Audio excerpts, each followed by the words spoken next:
Olá, o Salto para o Futuro já está no ar. Hoje, no quarto programa da série Repertório Afro-Brasileiro, nossos convidados vão debater como alguns jogos e brincadeiras abordam as questões étnicas. Para este debate, convidamos a professora do Colégio Estadual Guadalajara, em Duque de Caxias, no Rio de Janeiro, Edilane da Silva Pacheco, a professora do curso de Pedagogia da Universidade Estácio de Sá, Azoilda Loreto Trindade, e a pesquisadora da Universidade de Havana, em Cuba, Lia Vieira. Contamos ainda com a sua participação. Vamos assistir a duas iniciativas que tratam de arquitetura, brincadeira e memória. E na primeira, uma exposição de arte popular apresenta um trabalho arquitetônico relacionado à história de vida do próprio artista. E na sequência, vamos conferir como a brincadeira pode ser uma importante aliada no trabalho de valorização cultural e étnica de uma comunidade.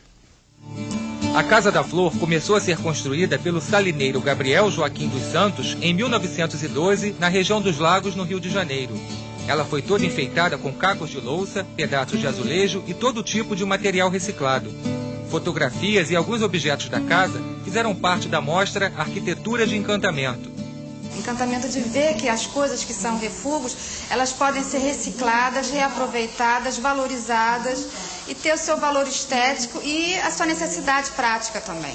E foi com esse material recolhido como imprestável, sujo, inútil, que não servia para nada, que ele enfeitou a casa dele totalmente. Ela é toda bordada, tem uma escadaria, tem esculturas, mosaicos, flores, muitas flores.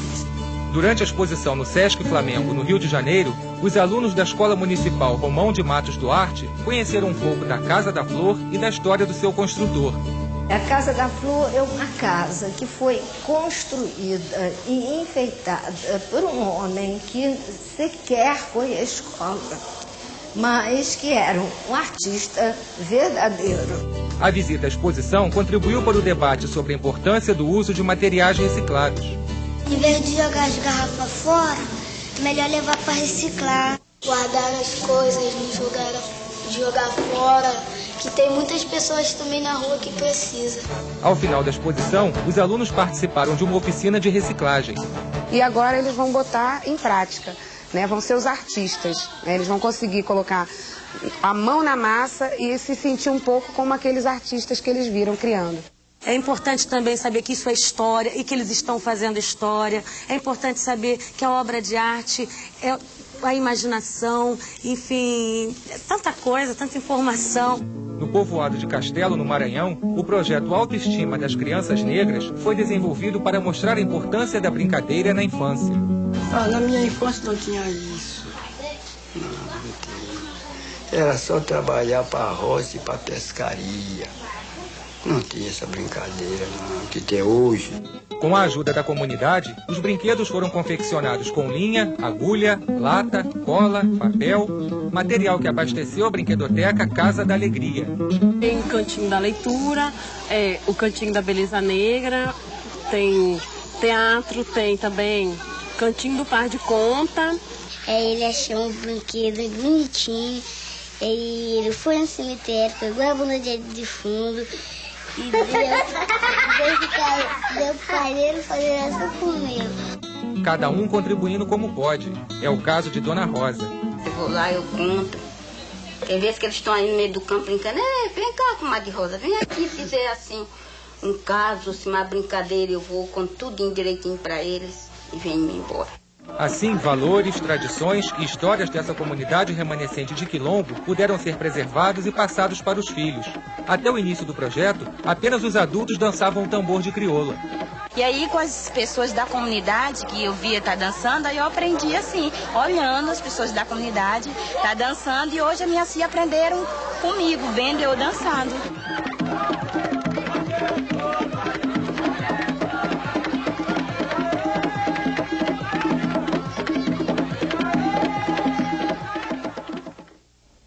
Edilane, Azoilda e Lia, obrigado pela presença aqui hoje. Azoilda, no aspecto relacionado a vivenciar a própria aprendizagem, nós vimos no vídeo, nas duas situações, crianças participando de uma exposição, ou dançando, ou aprendendo no teatro, mas vivenciando, né, no dia a dia a sua aprendizagem. Como é que você define esse aspecto como sendo importante da cultura negra? É um aspecto importante da cultura negra a criança vivenciar esse aprendizado?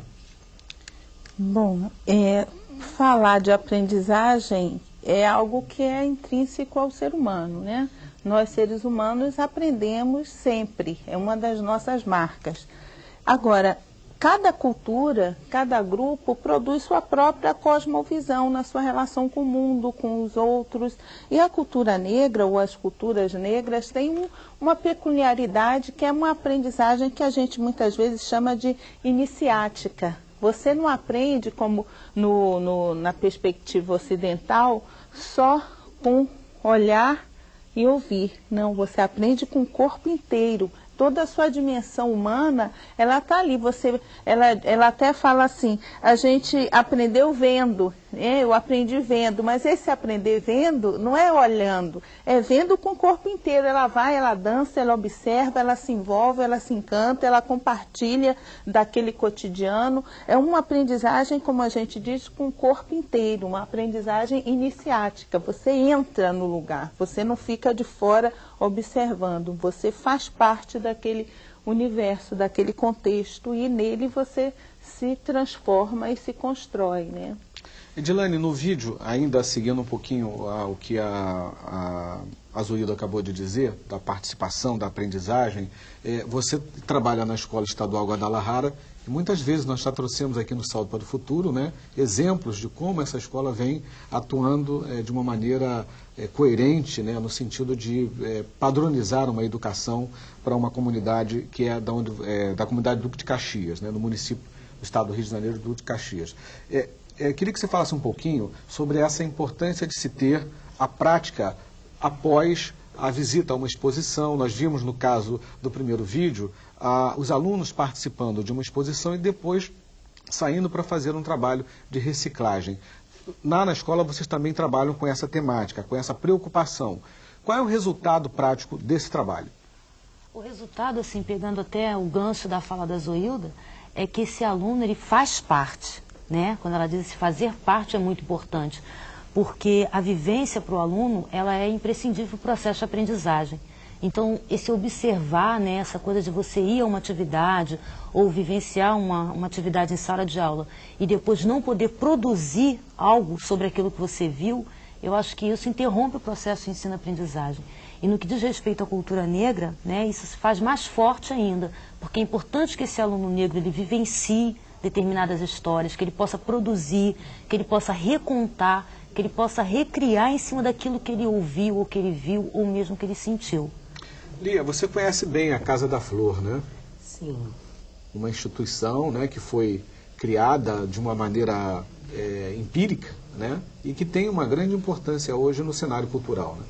Eu acho que uma das importâncias fundamentais da Casa da Flor é um novo comprometimento estético que ela traz. Porque normalmente quando a gente fala, né, em arquitetura, né, em museus, galerias de arte, o compromisso é pelo olhar, geralmente, de uma classe social dominante. E quando você vai à Casa da Flor, você começa a ver há ali uma interação entre elementos da natureza que estão próximos desses educandos, né, com aquilo que ele percebeu como estética. Então eu acho isso fundamental, né, para uma aprendizagem extraformal. Porque normalmente as crianças negras principalmente não têm acesso a determinados signos, né, que comporiam essa estética, né, em museus, galeria de arte, cinemas, exposições. Então, se eles visitam esse, né, ou é aquela do tambor de crioula do Maranhão, que é uma cultura nossa, uma cultura genuína do olhar, do fazer, do sentir, mas sobretudo do pensar. Então, é fundamental essa aprendizagem extra na construção dessa cidadania e desse novo olhar. Vamos ouvir a participação do Luciano, de Tocantins. Olá, Luciano. Olá, Marcos. Boa noite a todos. Aqui é do Teleposto, da Escola Estadual Joaquim Francisco de Azevedo, em Taipas do Tocantins. O questionamento é da coordenadora pedagógica Jane de Cássia Maciel. Sabemos que a discriminação racial é um fato presente histórico que, apesar da criação da Lei nº 10.639/03, as escolas ainda não contemplam em seus currículos conteúdos ou atividades que resgatem a história da África antes da escravidão, dando enfoque às contribuições dos africanos para o desenvolvimento da humanidade. Portanto, como auxiliar o professor na sua prática pedagógica de sala de aula, uma vez que os materiais didáticos disponíveis não contemplam tais questões e até o momento não se discutiu outras alternativas para abordar essa problemática que é centenária nas escolas do nosso país. Boa noite, obrigado. Muito obrigado, Luciano, por sua participação. Azuilda. Bom, Luciano, é muito interessante sua questão e provocador, me provocou em algumas questões. Primeiro, a lei, ela é consequência de uma luta, de uma demanda, de um desejo, de muito investimento de negros e não negros comprometidos com a educação não racista, comprometidos com a educação que contemple essa diversidade cultural brasileira. Então, primeira coisa. Segunda coisa, o próprio vídeo que a gente assistiu anteriormente já nos sinaliza duas possibilidades. Uma possibilidade é de você estar imerso, você estar envolvido, você estar encantado no ambiente onde você se encontra, para poder, a partir daí, pegar até a palavra que a Lia usou com relação à Casa da Flor, que é a capacidade de criar. Não está pronto, né? Não vai cair do céu. As alternativas às construções, elas vão se constituir, vão sendo produzidas coletivamente, com a crítica, com o olhar, com o sentir, com a construção e a produção, como a Lia colocou, de uma estética, outra estética. Então, assim, é um desafio que se coloca para a gente. Agora, o desafio principal é a questão da inventividade, da criatividade, da ruptura desses valores que muitas vezes nos aprisionam. Tem que ter capaz de ousar, tem que arriscar, sabe? Sabendo que nós vamos errar, vamos nos equivocar, vamos cometer coisas que a gente nem gosta, mas se não for assim, não se produz. A gente não sai do lugar, né? Exatamente. É verdade. Vamos ouvir a pergunta da Creuza, do Espírito Santo. Olá, Creuza. Creuza, orientadora do Salto para o Futuro da Escola Estadual de Ensino Fundamental e Médio Araribóia, Pancas, Espírito Santo. Em relação à presença do afro-brasileiro e sua identidade, quando brincamos ou desenvolvemos qualquer outra atividade recreativa voltada para os afros brasileiros, estamos construindo a história ou repetindo-a, porém de forma consciente e respeitadora. Boa noite e obrigada. Muito obrigado, Creuza. Edilane, o que você considera? É interessante também a pergunta da Creuza, e é importante a gente saber que discutir a história, estudar a história, observar a história é importante. O importante é a gente ter um olhar crítico, né? A gente tem alguns elementos no universo infantil que a gente utiliza hoje ainda em escola e que eu acho que deve ser utilizado. O que a gente deve ter é um olhar crítico sobre isso, porque a gente tem um grande arsenal da cultura popular e que está adormecido e que, por vezes, ele vem para o cotidiano escolar.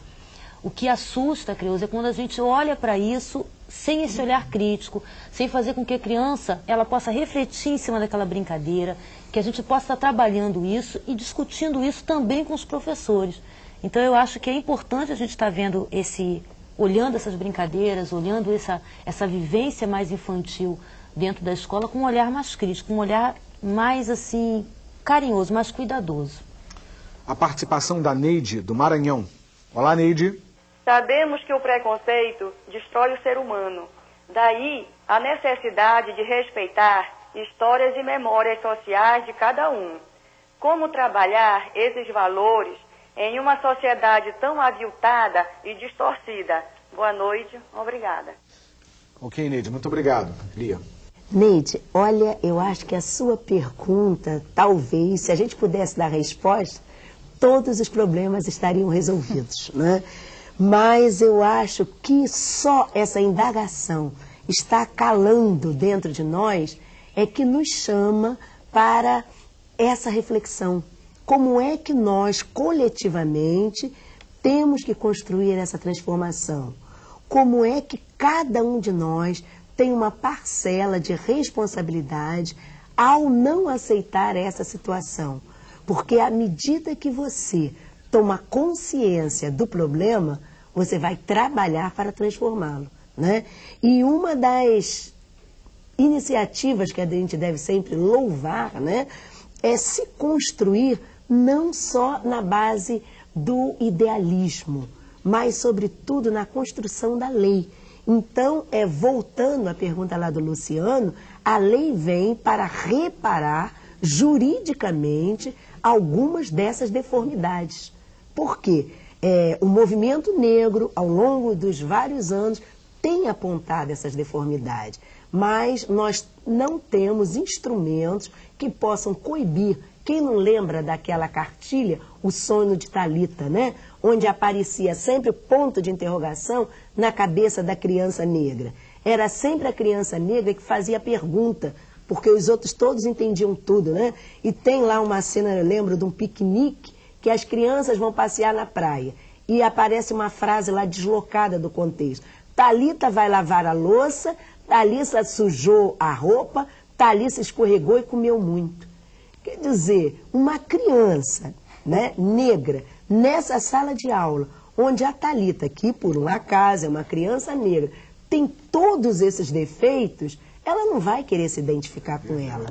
Então, é claro, Neide, que nós todos temos que trabalhar na construção de um novo paradigma, num novo modelo e partir de nós mesmos, estimular técnicas totalmente diferenciadas dessas impostas até então. Ok. Mônica?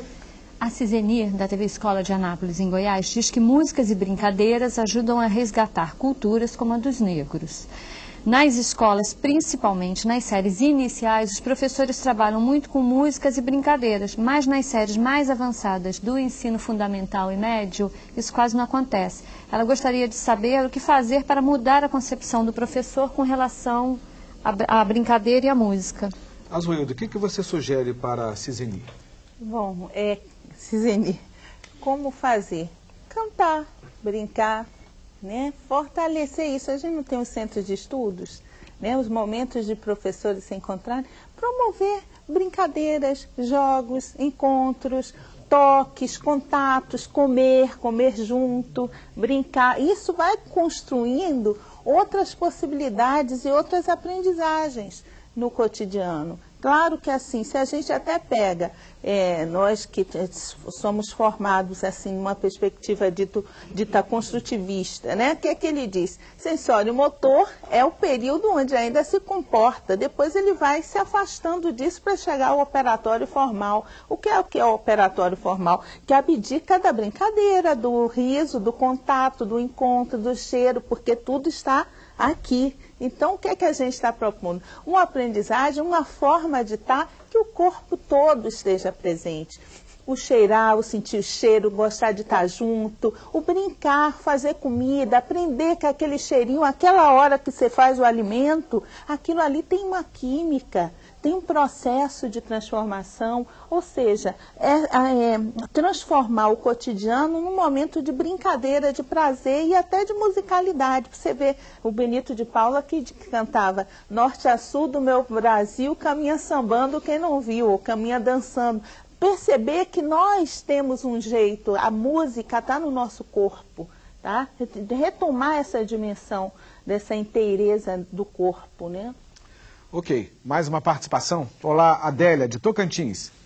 Olá, Marcos. Boa noite. Falo do teleposto da Escola Estadual Professor Zacarias, Santa Rosa, Tocantins. E a pergunta é da telecursista Nájila Sávia.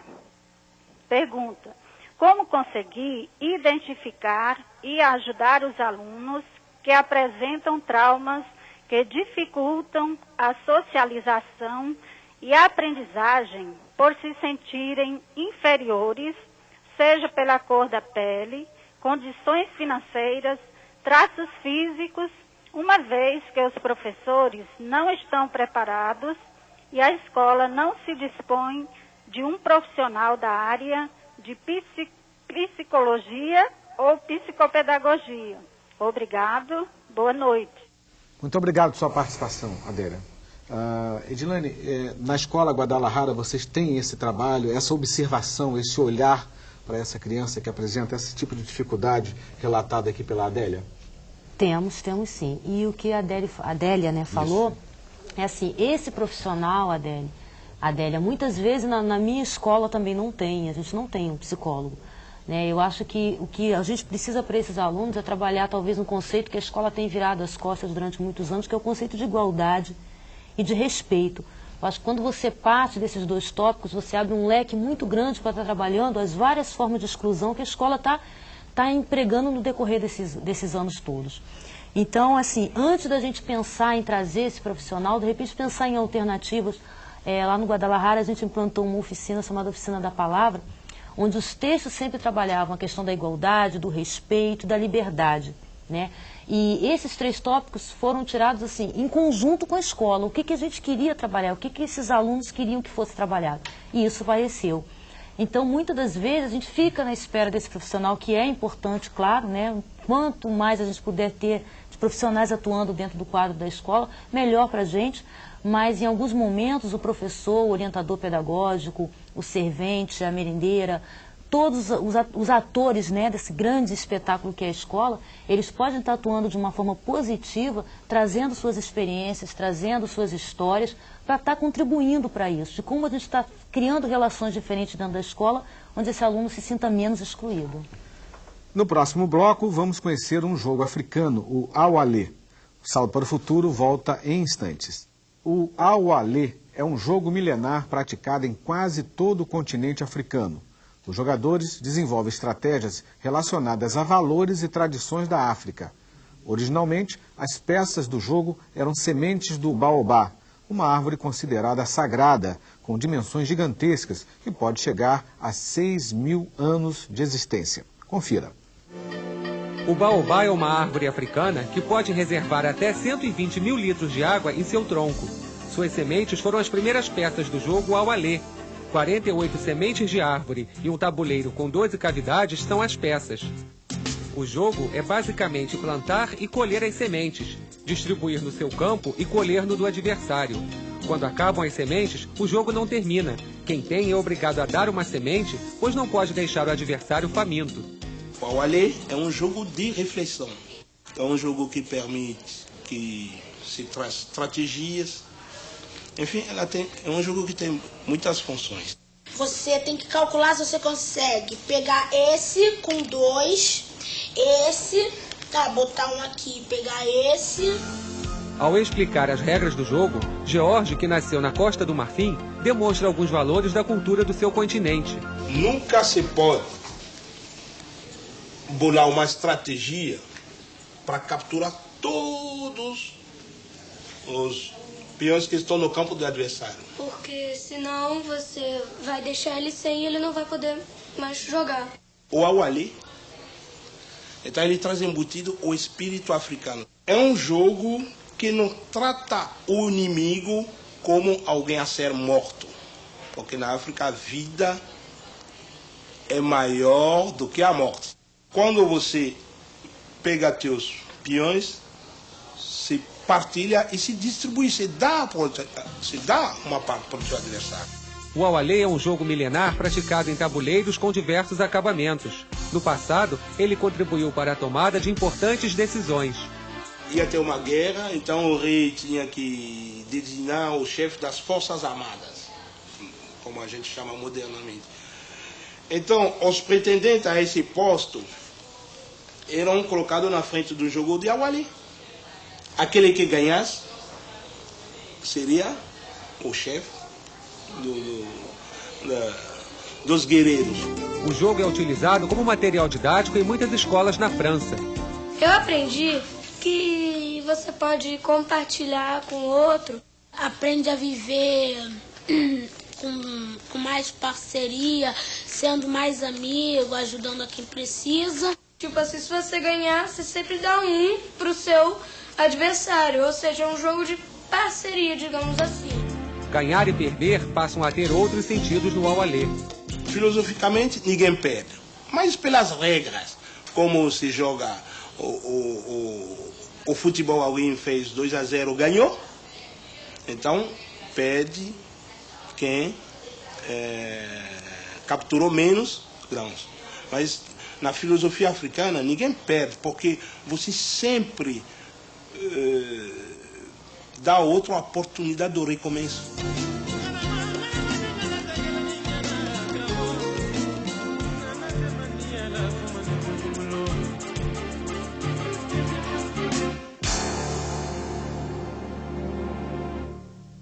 Lia, o Jorge definiu bem, né, o jogo, o Aualê, né, dar ao outro a oportunidade do recomeço, né? Como você interpreta essa situação? Olha, eu acho que a fala toda dele é uma fala muito desconstrutiva do pensamento.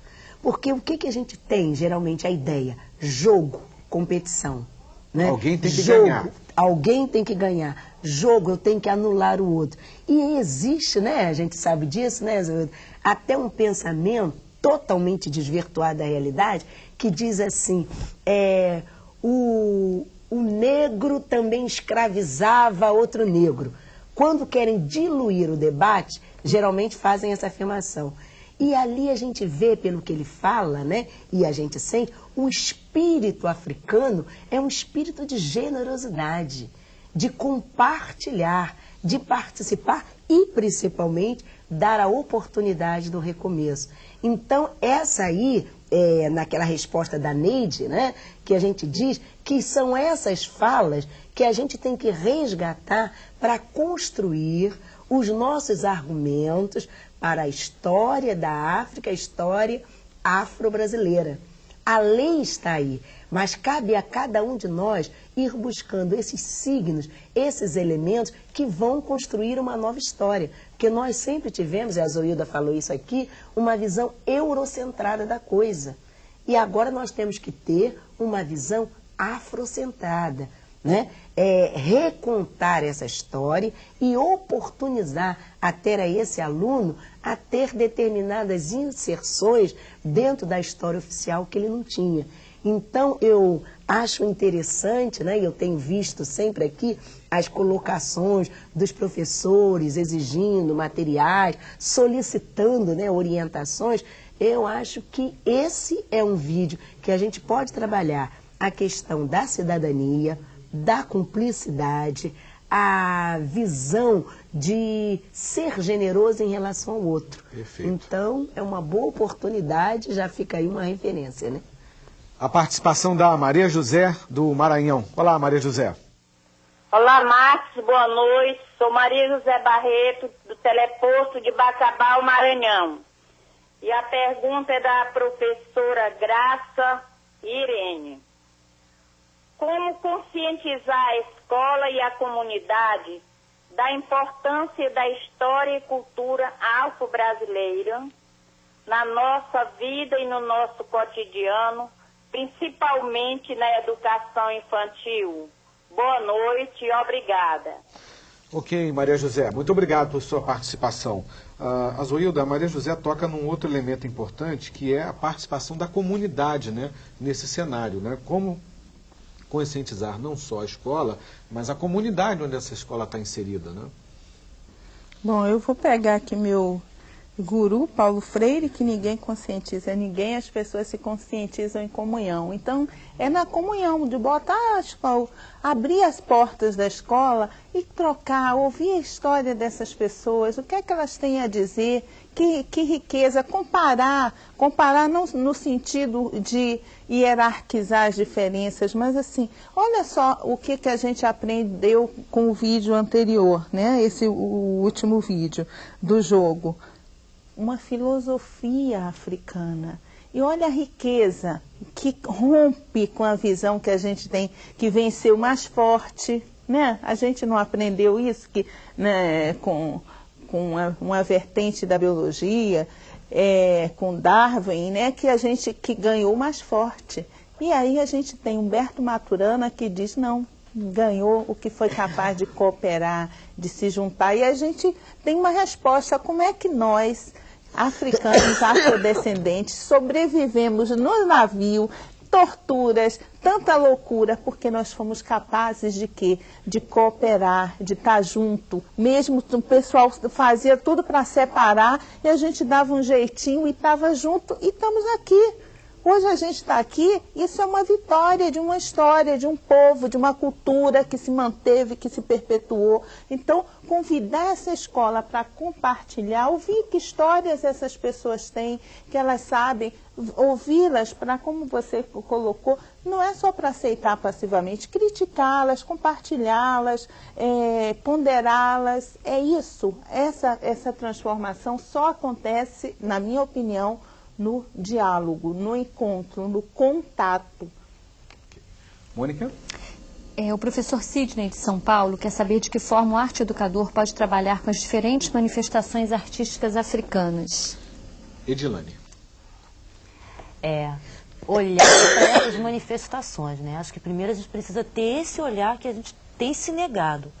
Estou até voltando aqui à pergunta da Adele, juntando com a do Sidney agora, uma experiência que a gente vivenciou lá na escola com capoeira, né, que é uma prática, uma parte, né, um pedaço muito importante da cultura afro-brasileira e que está muito próximo, né, da gente, que às vezes a gente não olha com esse olhar. Então, a gente colocou uma oficina de capoeira lá na escola com uma turma de progressão, quer dizer, uma turma agitada, e os resultados assim foram maravilhosos, né? Eles trabalharam, a escola pedia isso, eu não sei se meus questionamentos quanto à palavra disciplina, mas trabalhou disciplina, trabalhou antes de tudo grupo, que eu acho que é uma coisa muito mais importante para se estar trabalhando. Grupo, ouvir a minha vez, a sua opinião, a minha, né? E a gente acabou trabalhando também questões da cultura afro-brasileira, que a capoeira está recheada disso, né? Então esse olhar que às vezes a gente fica na busca, o que eu vou fazer, às vezes está muito próximo. Quem deu essa capoeira não foi um especialista, foi um aluno da escola, né? Um aluno da escola que já pratica capoeira, que tem a sua arte valorizada, tem o seu espaço dentro da escola valorizado, quando ele é convidado para trabalhar com outros alunos. Então acho que o papel do arte educador, até porque é uma figura muito importante no cenário atual da educação, é de estar tendo esse olhar, né? De estar buscando o que aquela comunidade pede, o que aquela escola pede. Muitas das vezes eu posso achar determinada coisa importante, mas a escola vai ditar que não, isso aqui eu quero nesse momento. Eu quero trabalhar música através da dança, porque eu quero falar, eu quero dançar. Então a gente tem que ter essa sensibilidade de estar olhando o que a nossa escola pede, onde ela está inserida, qual é o histórico dessa comunidade. Porque ela tem. Ela não surgiu ali do nada, aquela escola não foi implantada num espaço que não existia nada. Então, respeitar essa história antes de tudo, buscar essa história sem um olhar preconceituoso ou crítico, embora eu não goste, mas a comunidade pede aquilo, trazer isso porque a comunidade se sente reforçada, se sente respaldada, respeitada, e esse reflexo vai dar no nosso aluno. Mônica? A cursista Caterine, da TV Escola de Anápolis, ela diz que hoje a criança não brinca como antigamente. Ela só pensa em videogame, carrinhos eletrônicos, computadores, etc. Elas não conhecem a magia das brincadeiras de antigamente. Como trabalhar com os alunos resgatando essas brincadeiras? E a Caterina tem razão, né? Não, as crianças hoje estão mais ligadas a um computador do que a jogar uma bola de gude, a brincar com a boneca, mais nesse sentido, né? Mas eu acho, ainda aí dentro da fala do que a Edilane estava falando, é a questão da troca de experiências, entendeu? Então, a gente exige até que a criança tenha, quando nós também não temos mais, né? O lúdico não é mais presente na moderna pedagogia como era anteriormente. Então, até quando a professora nos pede, né, o arte educador nos pede sugestão de que eu posso usar, não é? E você sabe que a cultura afro-brasileira ela é riquíssima. Ela tem elementos de literatura, teatro, dança, música, né? E até as ferramentas disso. Por exemplo, miçangas, juta, penas, tintas. Todo esse material pode ser trabalhado e isso aí não é só para quem trabalha em classes iniciais, né? Em todo o conjunto, né, da educação, você pode fazer isso bem, desde que você se debruce em cima de uma pesquisa, de uma elaboração, de um planejamento, né, e consiga extrair do cotidiano alguns desses elementos. Eu me lembro, por exemplo, que eu dava aula de economia. Como trabalhar, e sempre foi interesse meu, a questão, né, racial, étnica, como elemento. Então eu lembro de ter feito a contribuição do negro para a formação econômica brasileira.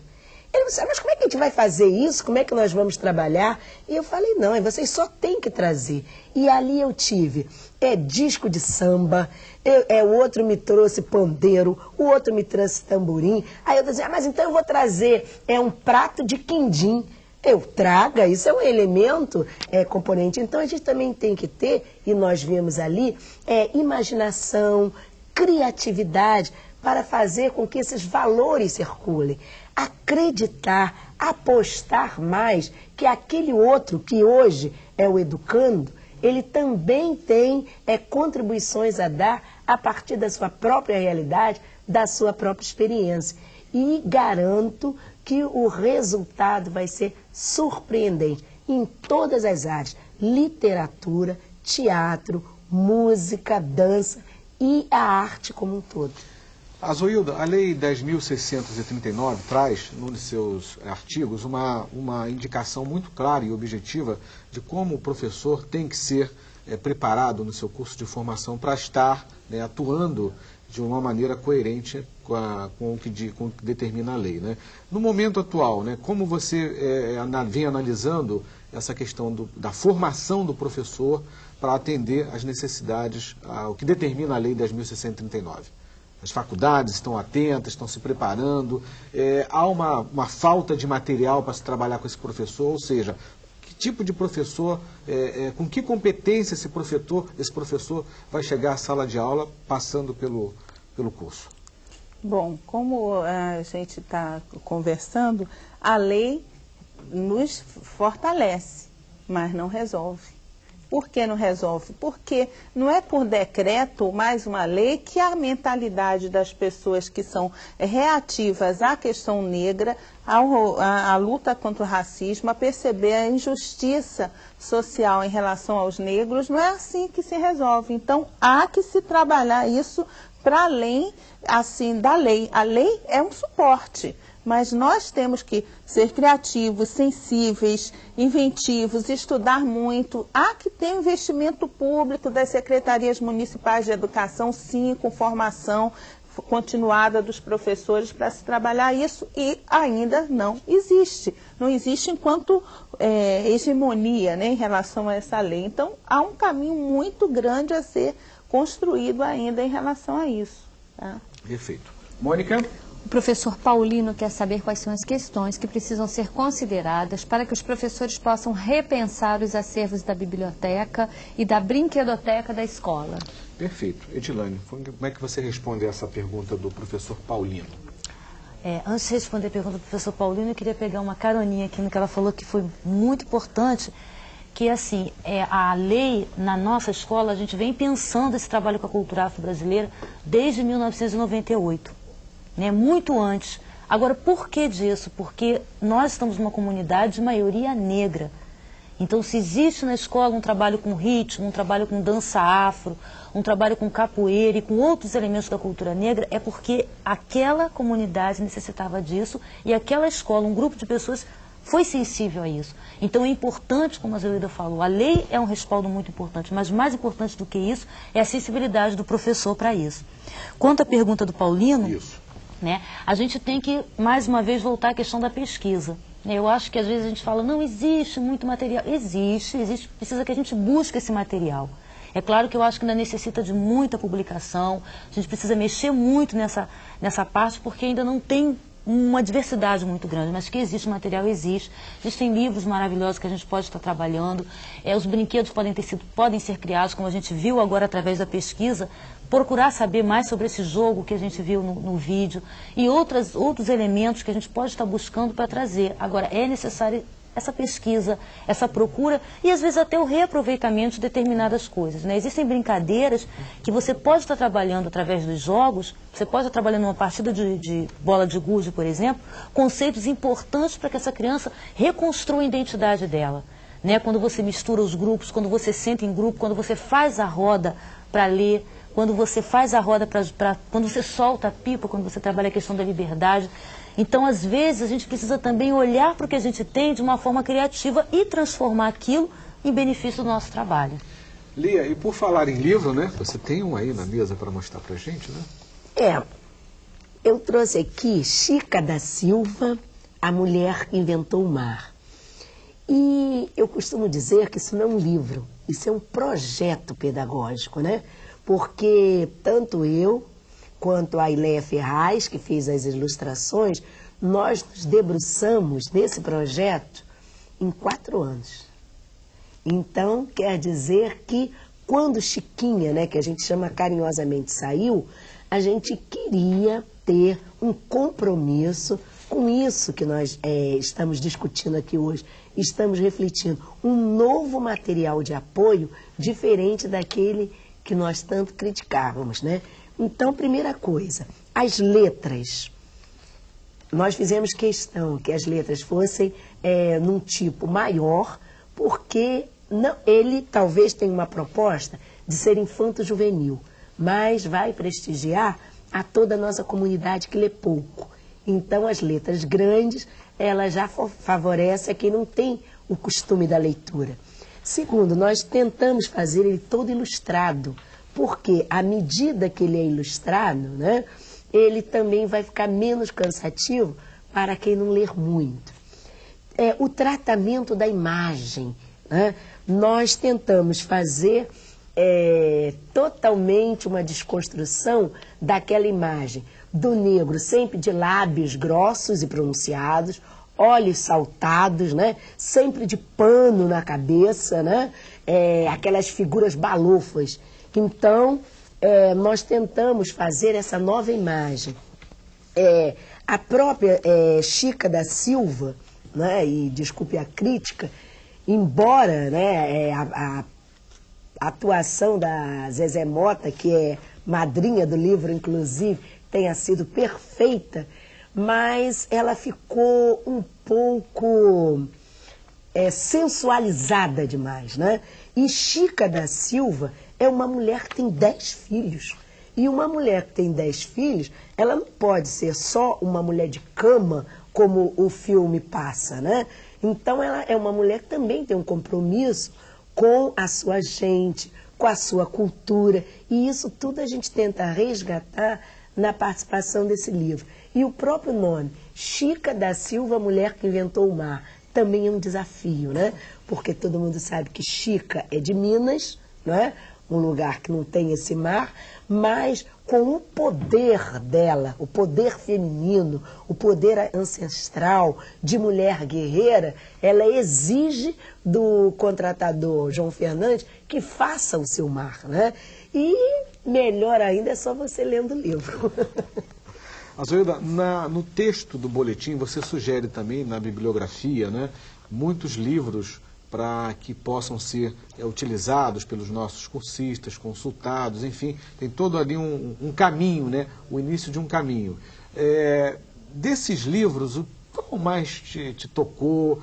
Qual que melhor você acha que exprime as necessidades atuais dessa questão do ensino, da história e da cultura africana e dos afrodescendentes?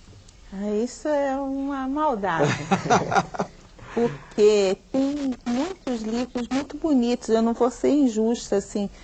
Hoje mesmo eu estava falando, poxa, meu livro não está na bibliografia. Não está porque eu não tinha lido o livro, né? E assim, e você vê, e ela falando isso, eu vendo essa ausência do livro, o que é que está me sinalizando? Que tem muito livro que tem muito, não o que nós precisamos, não o que é necessário, mas já existe uma vasta bibliografia no sentido de literatura infantil. Nós temos muitos autores, a própria consultora dessa série, nós temos o Rogério Andrade Barbosa, que esteve aqui, né? Enfim, nós temos o Joel Rufino, que tem um acervo, né, que sempre foi utilizado. Então, assim, nós temos muita coisa. Mas uma coisa que eu acho também importante da gente ver, sobretudo porque nossa cultura tem uma marca da oralidade, ouvir as histórias que esses meninos têm, né, que a família deles tem. Isso é fundamental. Perfeito. Hora de fazer uma pausa e depois do intervalo, nossas convidadas fazem as suas considerações finais sobre o encontro de hoje. Você acompanha o 4º programa da série Repertório Afro-Brasileiro. E a partir de agora, nossas convidadas destacam os principais pontos do debate de hoje. Lia, suas considerações finais? Muito há de ser feito, tudo tem que ser construído e tem que ser com um olhar isento. Eu acho que a investigação tem que ser o ponto de contato da moderna pedagogia. Essa importância, né, que você dá a esse momento de construção, né? Nós falamos aqui em observar, em relacionar, até o jogo foi um exemplo importantíssimo, né? Eu queria que você também deixasse uma mensagem para os professores, né, que estão acompanhando esse programa e que muitos, até nas suas mensagens, disseram aqui que como encontrar o acervo, o que fazer. Mas é importante também investigar, né, pesquisar. Olha, eu acredito que a escola em si só é uma fábrica de subjetividades. Cada aluno ali é um elemento novo, um componente novo, só depende do educador interagir com essas crianças que têm o seu bojo, né? Há um pensador que diz que ao invés de ver apenas o rio passar, nós devemos aproveitar cada oportunidade e tirar as águas que passaram, mas que não acabam porque são infinitas. Ok. Lia, muito obrigado por sua participação aqui no Salto para o Futuro. Azoilda, suas considerações finais. Bom, considerações iniciais, né? Porque a gente não acaba aqui com mais um recomeço, pegando a fala lá quando ele colocou a questão do jogo, né? Isso, George. Esse eterno recomeço. Eu acho que eu deixaria algumas coisas assim, como ela colocou, estudar. Tem que estudar, não tem saída para trabalhar com isso que não vai cair do céu. Tá? Tem que investigar, tem que buscar. E uma coisa também, que alguém perguntou, tem uma musiquinha que nada do que foi será, de novo, do jeito que já foi um dia. Então, não vai ser mais, acabou aquele período. Nós estamos diante de um novo, de um outro momento. Um momento de descobrir mais sobre essa cosmovisão africana que está centrada na cooperação, que está centrada na relação com o outro, que está centrada na oralidade, no ouvir, no tocar, no sentir, no corpo todo interagindo. Olha como se abre um leque de possibilidades, né, diante disso. Essa valorização do corpo, essa questão de recomeçar sempre, essa questão, como ela colocou, desse jogo. O jogo não é o do que ganha, do que perde, mas o jogo é uma brincadeira, que eu preciso do outro. A capoeira, que não é a capoeira da competição, mas essa capoeira que você está brincando, é um jogo, né? Quando você está jogando capoeira com teu companheiro, com tua companheira, você não quer que ele caia, quer que mantenha o jogo, né? Então é mais ou menos essa coisa de continuar nessa trajetória. Obrigado, Zoilda. Edilane, suas considerações. A Lia usou a palavra investigação e eu vou usar a palavra dúvida, né? Que eu acho que a gente precisa ter um olhar duvidoso para a pedagogia que nós estamos implantando, né? Para a educação que nós estamos construindo. E é muito importante que cada etapa seja vista como uma vitória, porque realmente é uma luta, é uma conquista, é um trabalho muito difícil, mas eu costumo dizer que nós já estamos acostumadas a lutar, né? Mulher negra tem que lutar muito, professora, educadora. Então a luta, cada vitória ela tem um sabor especial. E dizer também que a gente faz uma abordagem, a gente tem uma visão mínima da riqueza que é a história, a cultura, o universo afro, né, o universo negro, o quanto que a escola vê isso por um olhar muito pequeno. E depois a gente se vê numa mesa, sentado em grupo, discutindo por que esse aluno não gosta da escola, por que esse aluno está retido há tantos anos, por que a autoestima desse aluno é tão baixa, né? Por que a nossa comunidade é tão violenta e tantos porquês que a gente às vezes não percebe que nós estamos construindo uma trajetória que reforça tudo isso. Então, o mais importante é que a gente tenha um olhar diferenciado para a prática pedagógica que a gente vem fazendo, para que clientela nós estamos atendendo, porque eu acho que se justifica, né? Todos os objetivos ficam mais claros. Eu não posso trabalhar numa comunidade de maioria negra, de origem de uma ex-fazenda de escravos, como é o meu caso, e não ter um olhar para isso. Fazer isso passar em brancas nuvens. Obrigado, Edilane. O quarto programa da série Repertório Afro-Brasileiro termina aqui. Eu quero agradecer as presenças da Edilane da Silva Pacheco, professora do Colégio Estadual Guadalajara, em Duque de Caxias, no Rio de Janeiro. Da Azoilda Loreto Trindade, professora do curso de Pedagogia da Universidade Estácio de Sá. E da Lia Vieira, pesquisadora da Universidade de Havana, em Cuba. Amanhã vamos debater a história e a diversidade cultural africana presentes nos currículos escolares. Mas antes de encerrar o programa, vamos conhecer um pouco da história de Antônio Pereira Rebouças e de seus filhos André e Antônio Rebouças. Empenho, talento e dedicação a grandes causas. Assim se fez a história dos Rebouças. Ao longo do século XIX, o pai e os dois filhos foram responsáveis por grandes acontecimentos nas áreas do direito e da engenharia e também na luta pelo fim da escravidão. No Império, o baiano Antônio Pereira Rebouças se destaca como advogado da corte. Os poucos recursos da família e a ausência de faculdades de direito no Brasil não o impedem de atuar na área jurídica. Autodidata, consegue em 1821 a permissão para advogar com apenas 23 anos, o que foi fundamental para a ascensão social de sua família.